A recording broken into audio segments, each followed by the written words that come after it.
It's January 23rd here down in Houston. Bees are busy bringing in lots of pollen.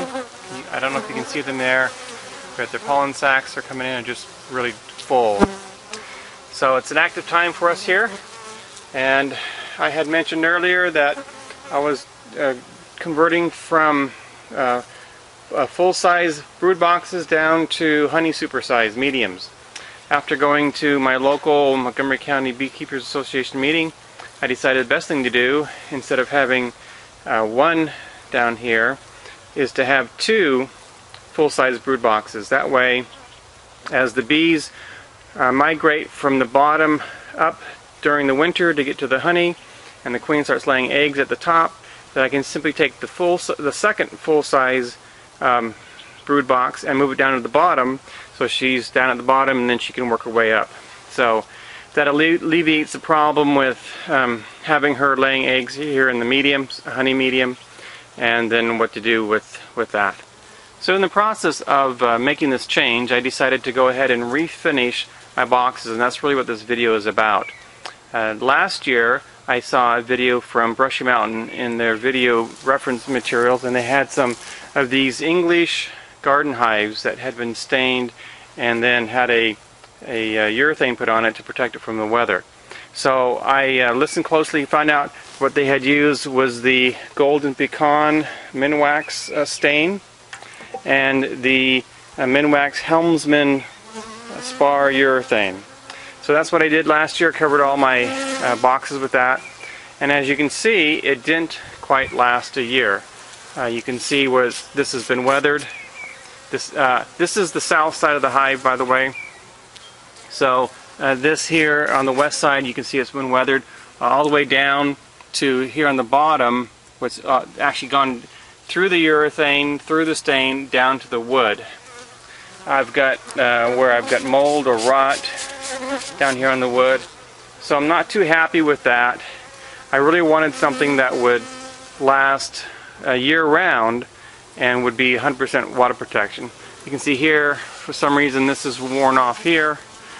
And let's take a look at the other side also. Here's another good example where this is the urethane is almost completely gone. The grain of the wood is exposed. It started to swell. I've had several boxes that are coming out on the edges here. You can see where it's swollen. And I think it's because the urethane has not protected it against the water and the humidity. So that did not work for me here in Houston. So I'm going to take these boxes out. These are the last two. I've already done this with all the others. And I'm going to have to sand this down, restain it, and then and I'm going to use the same Golden Pecan stain. I'm just going to use a different waterproofing method. Now I'm going to show you what that was, or what that is, and why I'm using it. Before I do that, I just want to show you, here's the top of the box that gets the majority of the weather, and you can see all of that is urethane is just completely gone. It's raw wood here, and it's going to look terrible if I don't take care of it.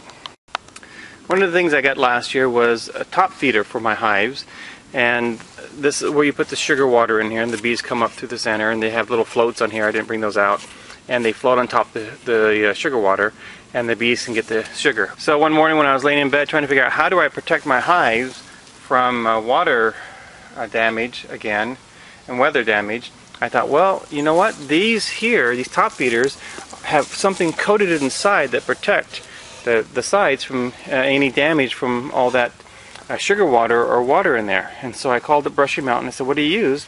And they said they use fiberglass resin.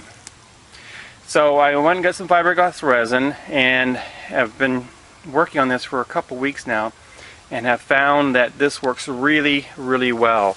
This is another hive that I had last year that I also stained with the Minwax Golden Pecan stain, and also put Helmsman's on there, but I didn't actually take it outside and wasn't actually using them. So what I decided to do was to put some of this fiberglass resin over this. Now I also have some new boxes coming in, some more brood boxes, and I'll be staining them with the pecan stain again, and putting a couple layers of fiberglass resin over to protect them. Now this, from what I can tell, I'm very, very optimistic because this has a really nice hard protective layer on here that I think will weather the weather quite well.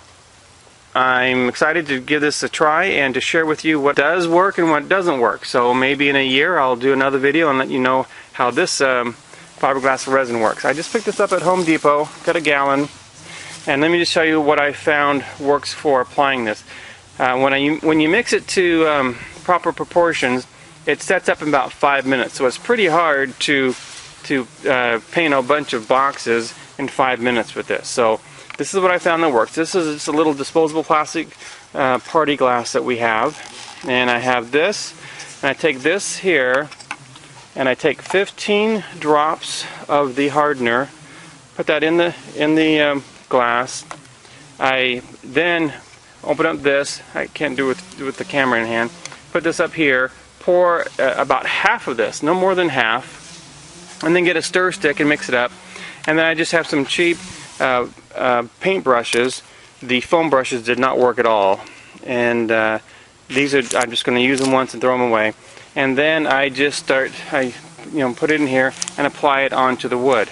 Now that application has worked really well. By the time you get down to the bottom of this glass, the resin is starting to set up. So then you just throw that glass away. But for some reason it doesn't set up on the brush, and so I can use this brush over and over. So I had a whole bunch of these to paint, and I've gone through a few brushes because I've done it on different days. But you can, from what I can tell, fill this up as many times as you want, or use half glasses of this as many times as you want in one usage, one setting, and still only use one brush. So it's half a glass of this. I don't know what size this is. Maybe somebody can comment below. Half of that. It's probably, maybe 6 ounces. So maybe I'm getting to about 3 ounces. 15 drops of the resin. It'll last probably 15-20 minutes as you're painting this on. And then you can cover and protect your bee boxes. So there you go, another experiment in beekeeping, how to make these English garden hives look like what my goal is to have it as yard art.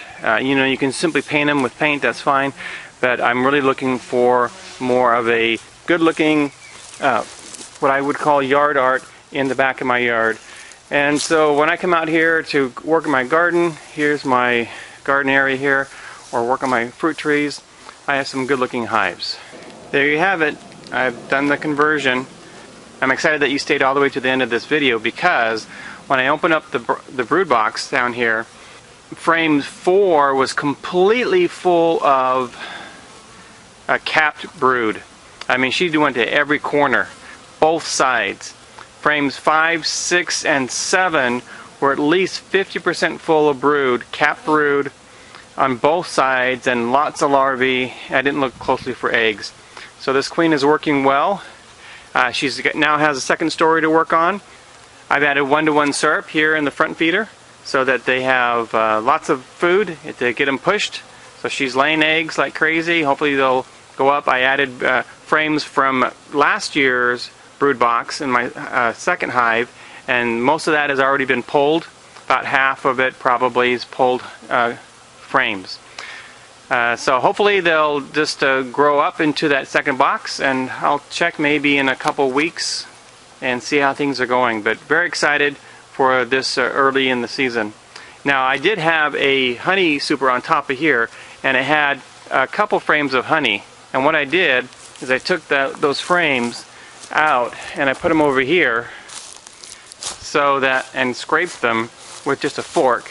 And that way they can come out here, find honey, and they can start putting that into the hive. You can see we've got some bees over here already working the honey. So yeah, they found this pretty quick. Oh yeah. So hopefully we're off to a good start this year. Everything looks really good.